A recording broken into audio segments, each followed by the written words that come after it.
নমস্কার, আপনারা শুনছেন করকাকুর্চি ইন্ডিয়া।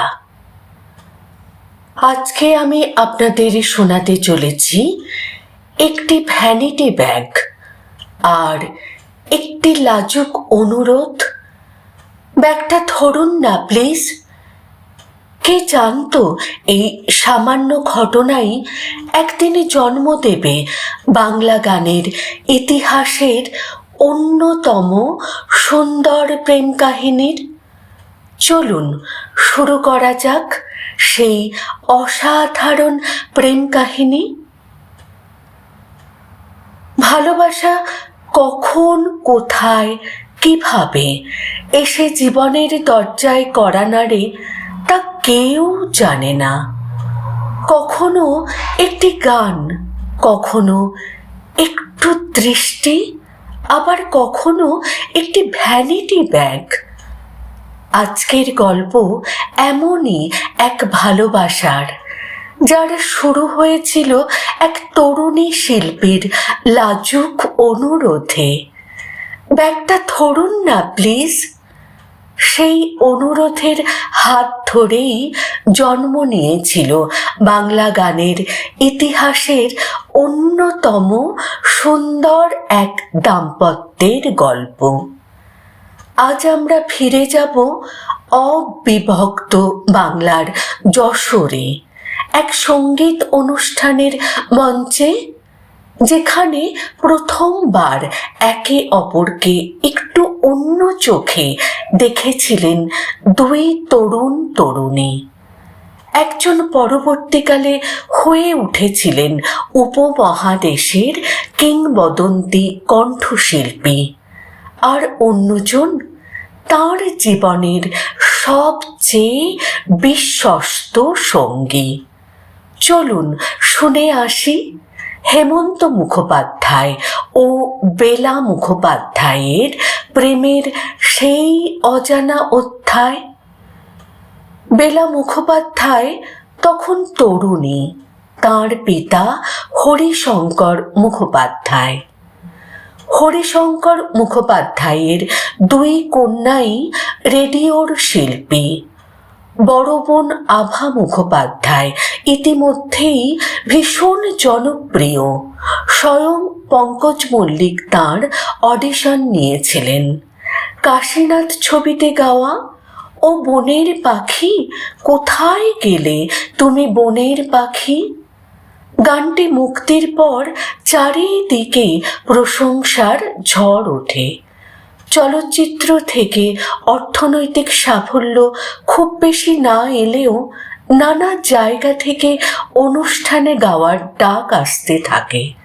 ঠিক এমনই এক অনুষ্ঠানের ডাক এলো যশোর থেকে। তখনও দেশ ভাগ হয়নি। কলকাতা থেকে যশোর যেতে পাসপোর্ট ভিসার প্রয়োজন ছিল না।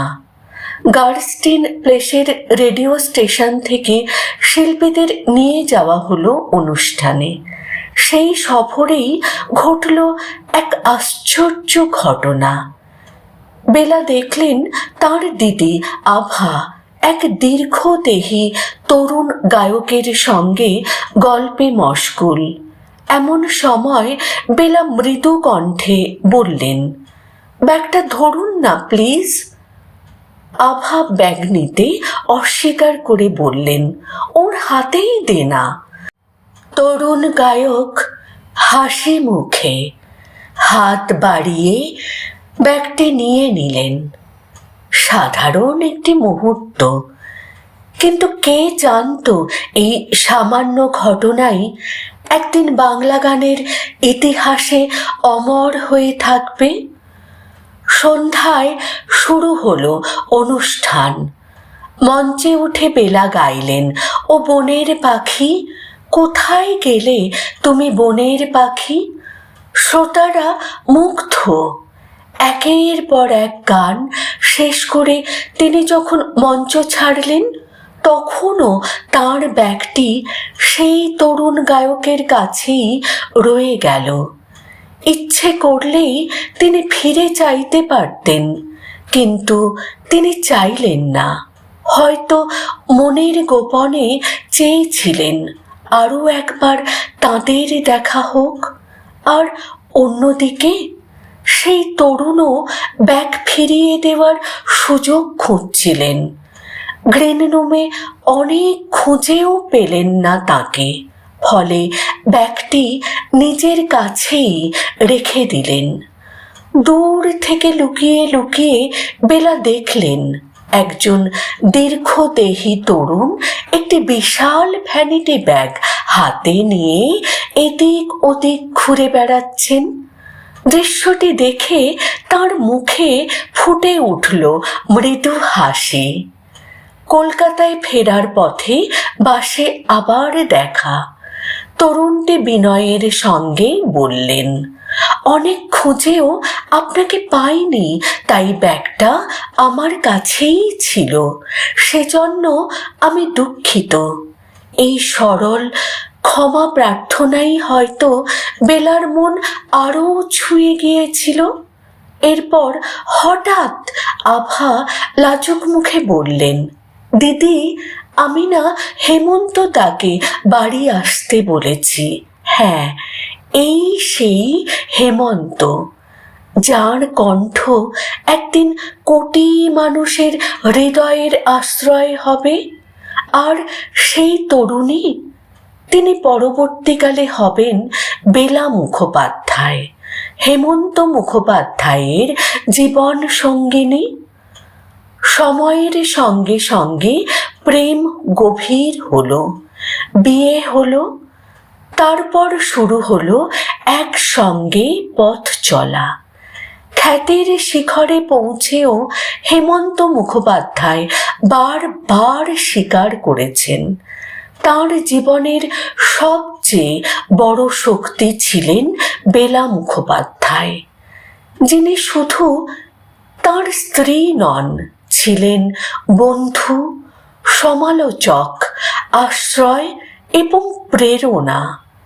একটি ভ্যানিটি ব্যাগ থেকে শুরু হওয়া সম্পর্ক পরিণত হয়েছিল আজীবনের ভালোবাসায়।